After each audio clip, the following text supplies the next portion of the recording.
Hello, my dear students. Welcome to the English YouTuber. Today we'll be discussing the story There Will Come Soft Rains by Ray Bradbury.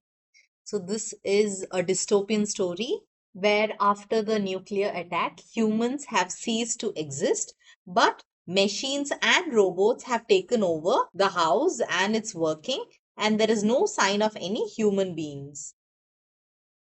There are various themes in the story, but we will discuss the themes towards the end of the video. First, we will discuss the story in depth. So let's begin. In the living room, the voice clock sang. Tick tock, 7 o'clock. Time to get up, time to get up. 7 o'clock. As if it were afraid that nobody would. So here, there's a voice and it is waking the people of the house. So here it is written as if it were afraid that nobody would get up. So here it is personified where human qualities of fear is brought in the inanimate objects. The morning house lay empty, so there is no one at home. The clock ticked on, repeating and repeating its sounds into the emptiness. 7-9. Breakfast time 7-9. So everything is fed into the technology and it is doing as per the commands that is fed into it. In the kitchen, the breakfast stove gave a hissing sigh and ejected from its warm interior 8 pieces of perfectly browned toast, 8 eggs sunny side up, 16 slices of bacon, 2 coffees and 2 cool glasses of milk. So here again, if you see the breakfast stove, it gave a hissing sigh. So it is giving a very tired or weary sign. So here also personification is used. Today is August 4th, 2026, said a second voice from the kitchen ceiling. In the city of Allendale, California. It repeated the date 3 times for memory's sake. Today is Mr. Featherstone's birthday. Today is the anniversary of Tilita's marriage. Insurance is payable, as are the water, gas, and light bills. So if you see, everything is automated. So Mr. Ray Bradbury wrote this story in the 1950s, but how aptly he has predicted how technological advancements are going to take place and how technology and various inventions that are done by humans are going to replace human activities such as cooking here that we have seen. Somewhere in the walls, relays clicked, memory tapes glided under electric eyes. So here metaphor is used. Therefore, so far in the story, we can know to what extent technology has taken over the characteristics of humans. 8-1 tick-tock, 8-1 o'clock. Off to school, off to work, run, run, 8-1. But no doors slammed, no carpets took the soft tread of rubber heels. It was raining outside. The weather box on the front door sang quietly. Rain, rain, go away. Umbrellas, raincoats for today. And the rain tapped on the empty house, echoing. So, as usual, the technology was reminded and doing its duty, oblivious to the fact that there was no one at home. So it shows how technology goes on with its business, oblivious to the fact that humans have ceased to exist or humans have become extinct because of the nuclear explosion. Outside, the garage chimed and lifted its door to reveal the waiting car. After a long wait, the doors swung down again. At 8:30, the eggs were shriveled and the toast was like stone. An aluminium wedge scraped them into the sink, where hot water whirled them down a metal throat which digested and flushed them away to the distant sea. So metal throat is metaphor that is used here to show the sink where the water whirled down the metal throat, which digested and flushed them away. So the food that was remaining, that was untouched because there wasn't anywhere, was then digested and flushed down to the distant sea. So here again personification is used. The dirty dishes were dropped into a hot washer and emerged twinkling dry. 9:15 sang the clock, time to clean. So it shows the efficiency and the complexity of technology here. Out of warrens in the wall, tiny robot mice darted. The rooms were a crawl with the small cleaning animals, all rubber and metal. They thudded against chairs, whirling their mustache runners, kneading the rug nap, sucking gently at hidden dust. Then, like mysterious invaders, so here simile is used, they popped into their burrows, their pink electric eyes faded, the house was clean. So here instead of the real animals here or rodents, robot mice that are used as cleaners to clean the house. So if you see here, they were all rubber and metal. So it shows the artificial nature that is used here for cleaning. So even the basic chore of cleaning, which was once done by humans, is also replaced by a vacuum cleaner that mimics an animal or a rodent. 10 o'clock, the sun came out from behind the rain. The house stood alone in a city of rubble and ashes. So we get to know that this was the only house that was intact after the nuclear bomb. This was the only house left standing. At night, the ruined city gave off a radioactive glow which could be seen for miles. So, we get to know that the nuclear attack has wiped out humanity and there is radioactive substances that is present and it is seen at night and it gives off a glow which could be seen for miles. So on one side, we can see the positives of human inventions, such as machines that can cook and clean on their own, which eases our work. But on the other hand, we can also see the destructive nature of human inventions where we have contributed to our own downfall or ruin. 10:15, the garden sprinklers whirled up in golden founts filling the soft morning air with scattering of brightness.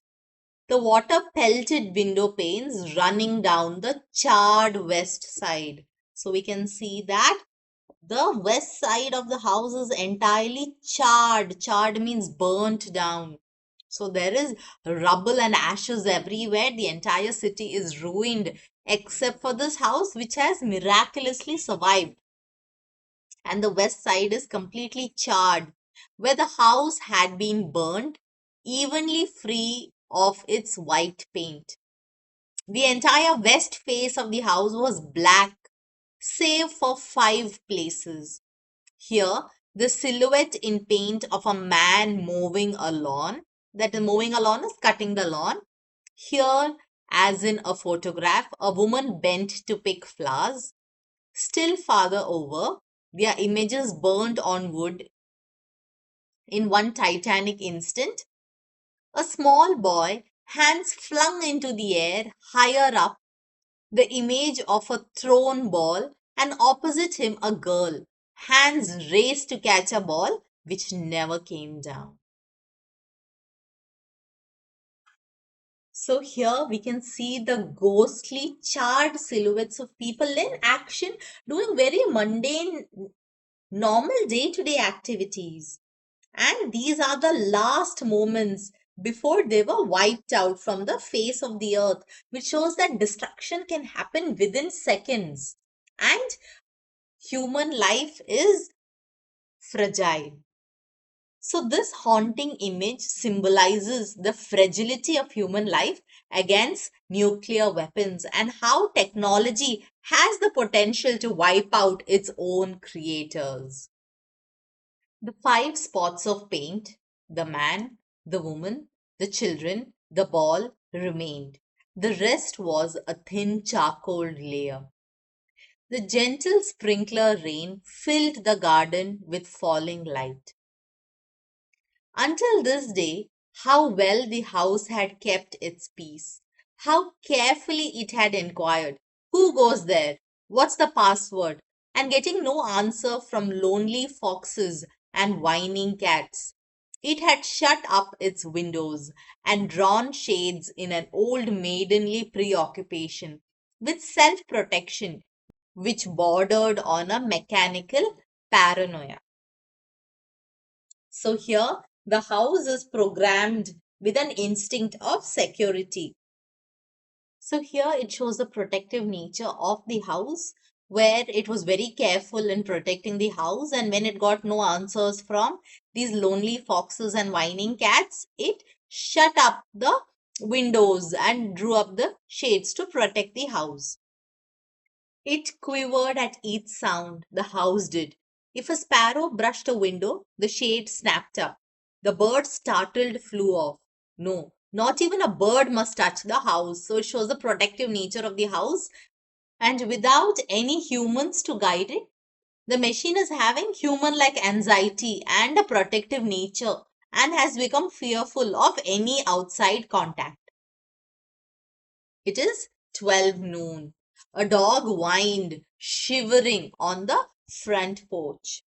The front door recognized the dog voice and opened. So it is the dog that belonged to this house. The dog, once huge and fleshy, but now gaunt to bone and covered with sores. So this could be because of the radioactive substances that has affected the dog. Moved in and through the house, tracking mud. Behind it, weird, angry mice. Angry at having to pick up mud, angry at inconvenience. So, if you see here, the mice, they are angry because the house has become dirty and angry that they have to pick up the mud again after they have cleaned. They are angry at inconvenience that is caused to them. So, if you see here, these electronic objects, even if they are of the most advanced technology and they are replacing human activities, they do not have any kind of empathy or emotions in them. And though they have replaced humans with their work, they can never completely replace humans because they are apathetic towards real emotions. For not a leaf fragment blew under the door, but what the wall panel flipped open, and the copper scrap rats flashed swiftly out. The offending dust, hair, or paper, seized in miniature steel jaws, were raced back to the burrows. There, down tubes which fed into the cellar, it was dropped into the sighing vent of an incinerator which sat like evil Baal in a dark corner.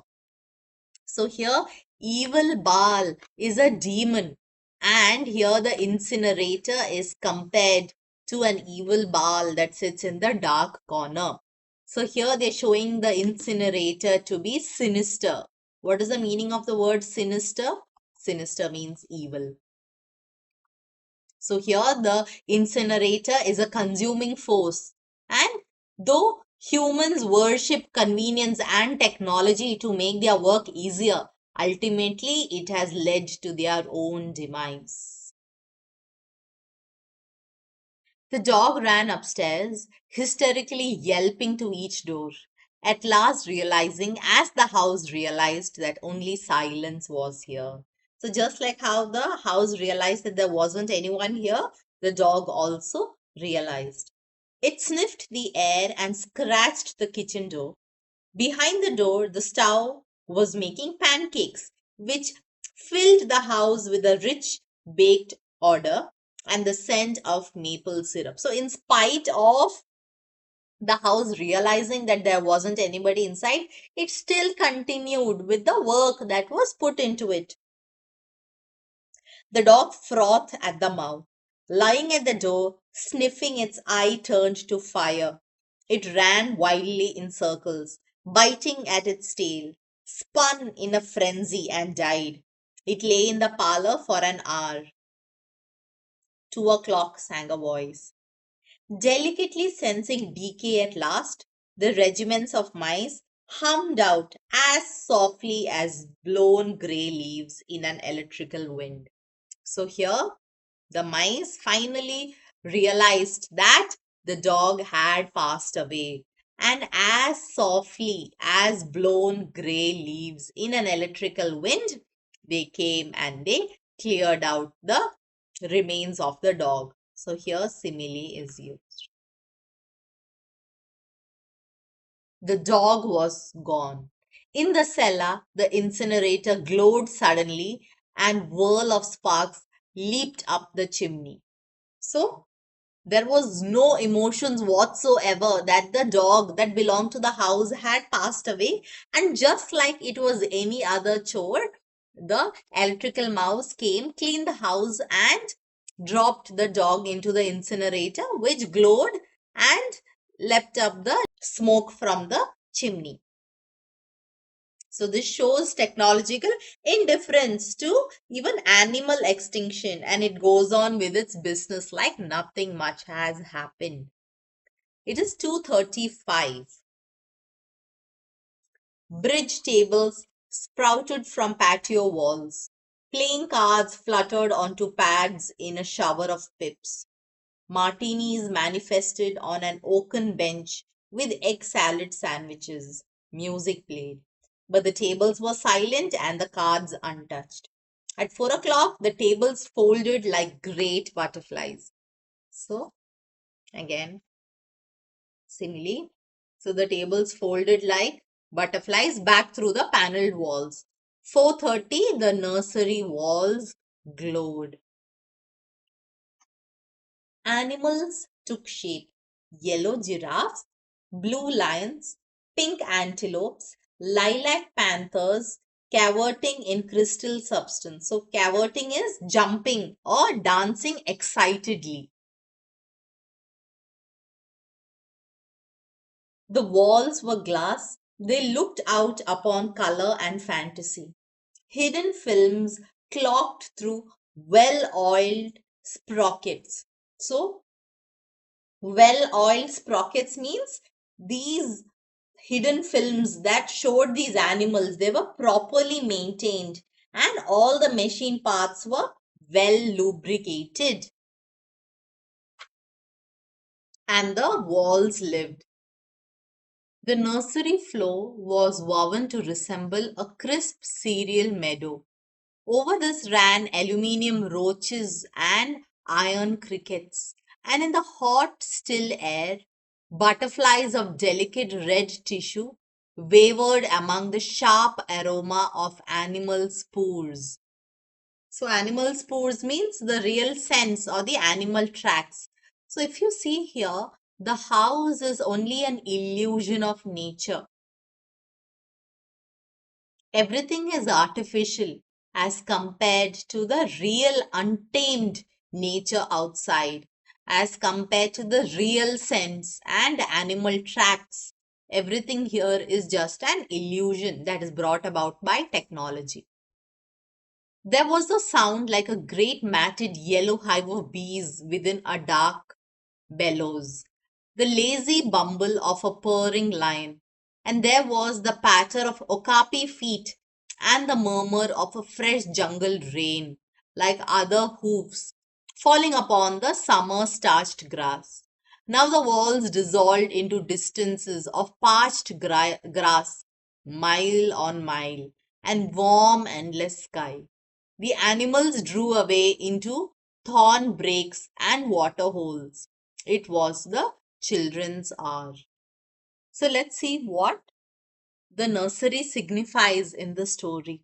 First is the deceptive allure of technology to replace genuine experiences of nature.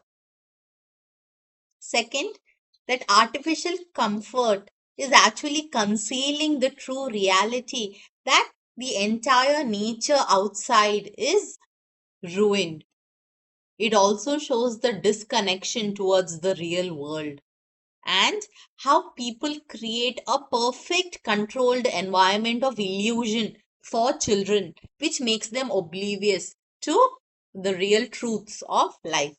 It also shows that all this artificiality is actually brings only emptiness in the person and not the true joy that is felt in the real nature or in world.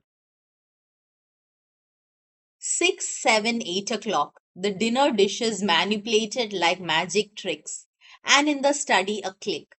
In the metal stand opposite the hearth, where a fire now blazed up warmly, a cigar popped out, half an inch of soft grey ash on it, smoking, waiting. So it is waiting for the person to come and smoke, but there are no humans left.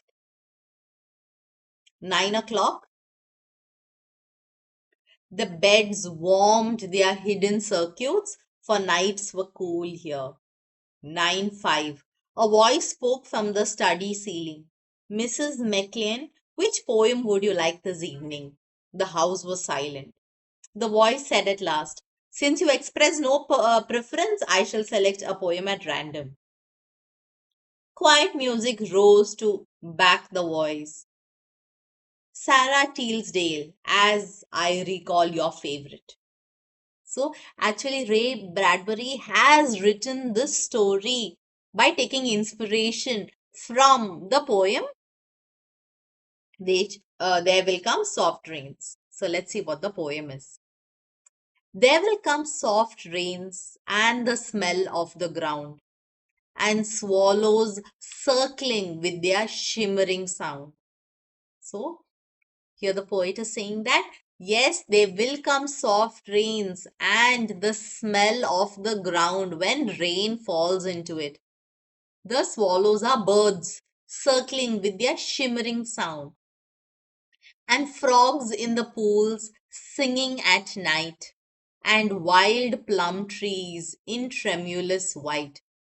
Robins will wear their feathery fire, whistling their whims on a low fence wire.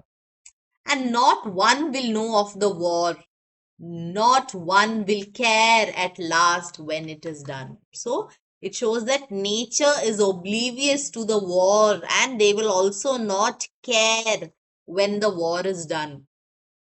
Not one would mind, neither bird nor tree, if mankind perished utterly. So nature will continue to thrive even if mankind perishes utterly. And spring herself, when she woke at dawn, would scarcely know that we were gone. So even spring, when she gets up in the morning, so here spring is also personified as a woman. When she gets up, she would also scarcely know that we are all gone, which shows that nature is indifferent. Nature has a very strong, enduring power because no matter what kind of war persists, humans might perish from the face of the earth, but nature will continue to live. So it shows the transient nature of human life, but the permanence of nature. The fire burnt on the stone heath, and the cigar fell away into a mound of quiet ash on its tray. The empty chairs faced each other between the silent walls, and the music played. At 10 o'clock, the house began to die. The wind blew. A falling tree bough crashed through the kitchen window. Cleaning solvent, bottled, shattered over the stove. The room was ablaze in an instant. So, no matter how much the house or the technology tried to save itself, but finally it shows the supremacy of nature because a falling tree crashed through the kitchen window, causing the house to be on fire. Fire, screamed a voice. The house lights flashed. Water pumps shot water from the ceilings. But the solvent spread on the linoleum, licking, eating under the kitchen door, while the voices took up in chorus, fire, fire, fire. So here again, the house is personified to have human like panic and desperation during fire. But it shows the futile efforts against the inevitable. The house tried to save itself. Doors sprang tightly shut, but the windows were broken by the heat, and the wind blew and sucked up the fire. The house gave ground as the fire in 10 billion angry sparks moved with flaming ease from room to room and then up the stairs, while scurrying water rats squeaked from the walls, pistoled their water, and ran for more.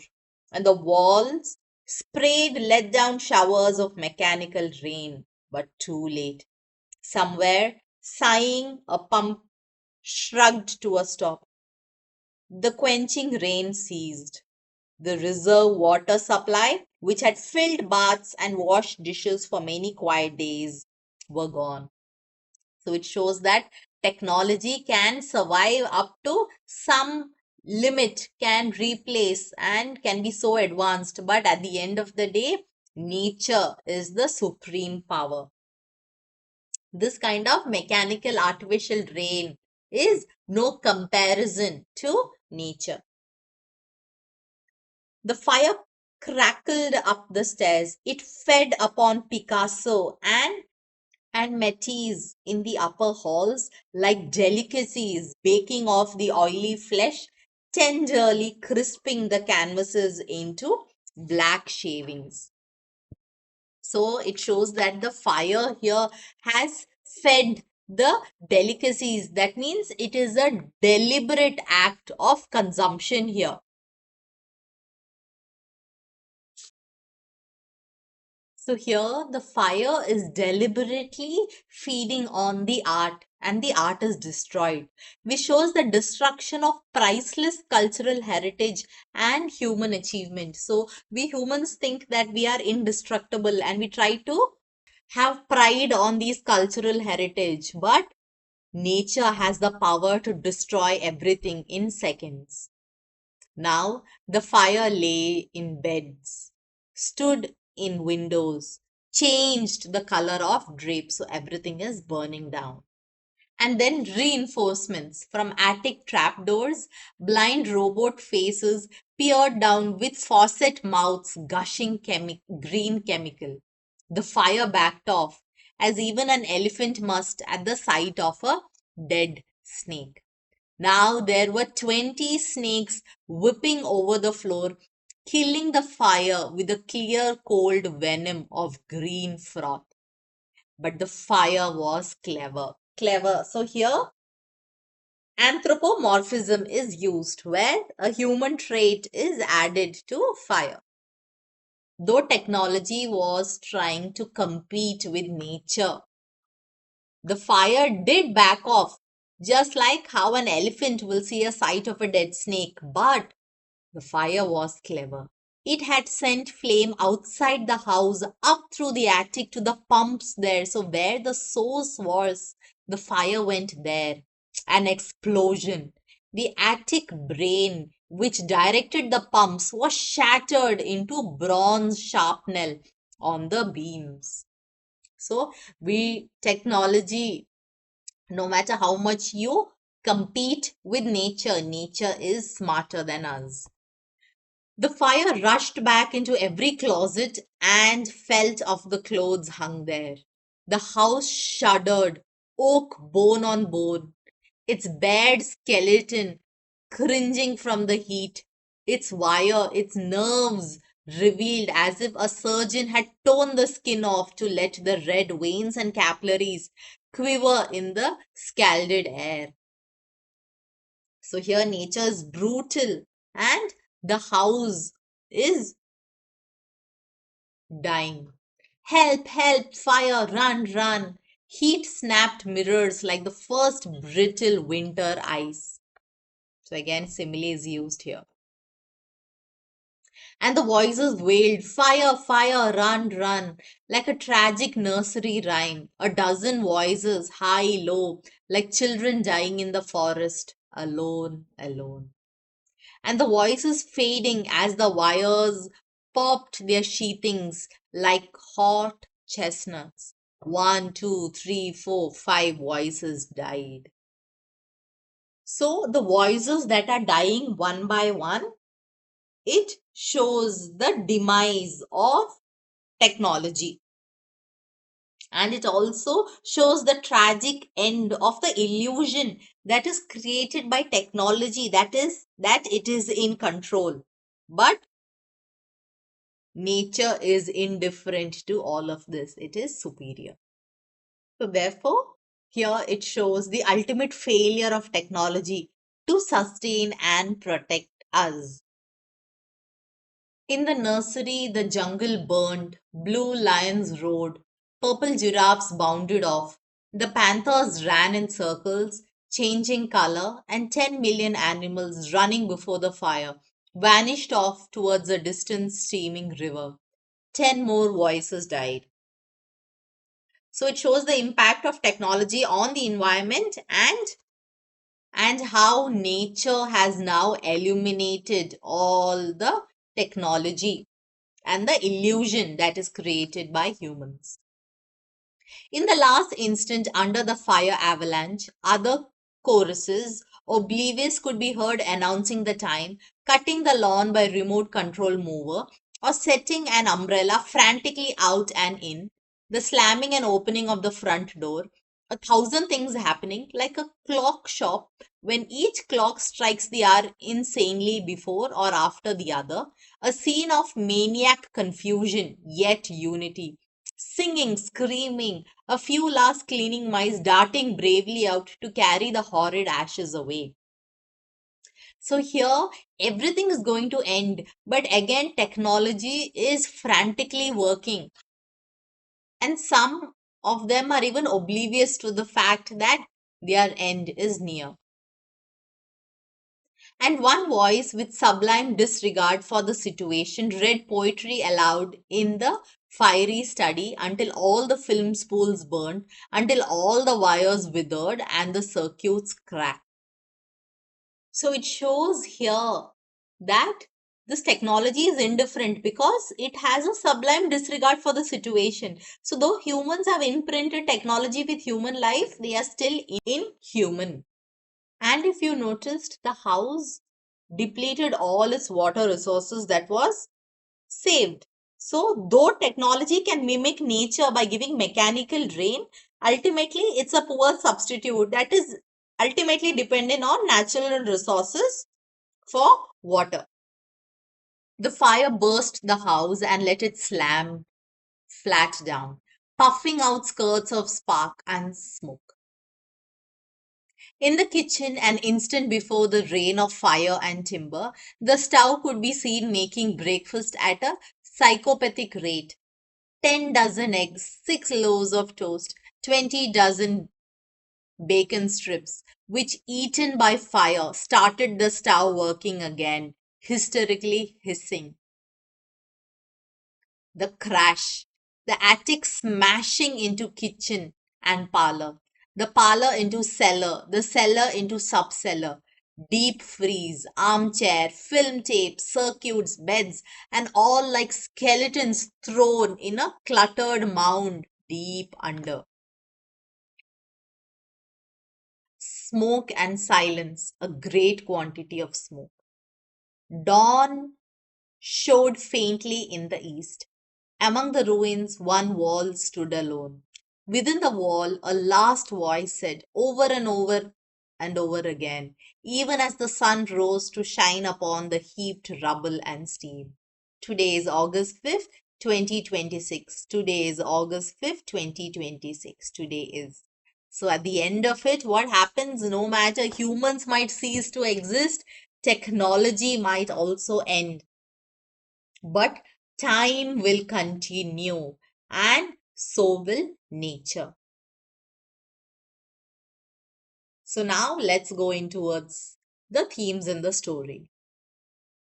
The first is dangers of technological development. So the story conveys that humans are most likely to be destroyed by their own inventions, such as nuclear bomb eradicating human life. The story highlights concerns about the fast growing advancements of technology. And though they make our lives easier, the danger of technological advancement persists, and humanity's tendency towards self destruction in the future, where technology thrives but humans have perished. The theme also portrays the dual nature of technology and mentions that it can be both beneficial and destructive, and technology has the potential to wipe out its own creators. So, technological development has both pros and cons, and we should be careful because it could lead to our own ultimate destruction. Next is nature's indifferent to humans. The story shows the truth of nature and how it is indifferent to humans. It portrays how nature does not care about humans and goes about their own business. Human life is fragile as compared to the natural world. In the story, the humans cease to exist, but nature doesn't mourn or stop. It simply continues with its cycle and actions. So, the story is a powerful reminder that we humans are fleeting as compared to the self sufficient force of the natural world. The next is nature versus technology. The story culminates in a combat between the house and fire. However, despite advanced technology installed in the house is ultimately destroyed by nature, symbolizing nature's ultimate supremacy over man made advancements. And the last is how technology cannot replace humans. The house continues to cook meals, clean, and sustain the house for a family that no longer exists. In the story, technology does not care about humans and goes about their own business. Even when the dog passes away, the house and the advanced technology does not feel pain or any emotions for the loss of life. They are apathetic and rather angry that the house has become dirty. Hence, it shows technology's indifference to humans or animal extinction.